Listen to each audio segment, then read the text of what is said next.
Hello friends, எல்லோரும் எப்படி இருக்கீங்க? Hope you're all doing good. இன்றைக்கி லன்ச்சுக்கு பார்த்திங்கன்னா முருங்கைக்கீரையை வச்சு சாம்பார் செய்யலான்னு ப்ரிப்பேர் பண்ணியாச்சு.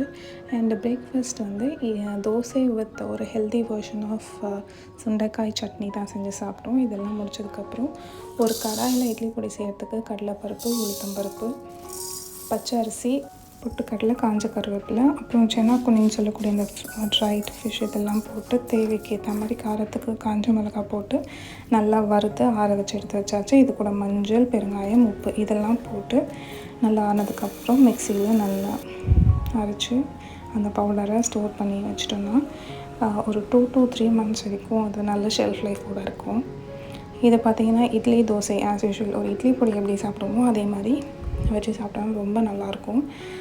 குழந்தைங்களுக்கு மீன்லாம் கொடுத்தா அந்த முள் இருக்கும், அந்த இஷ்யூ இல்லாமல் இந்த மாதிரி இந்த சென்னாக்குனி பொடி பண்ணி கொடுக்கும்போது அவங்க ஒரு ஹெல்தி அண்ட் டேஸ்டி ரெசிபி சாப்பிட்டா மாதிரி இருக்கும்.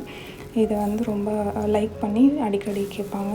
ஸோ ட்ரை பண்ணிவிட்டு எப்படி இருக்குன்னு சொல்லுங்கள். தேங்க்யூ.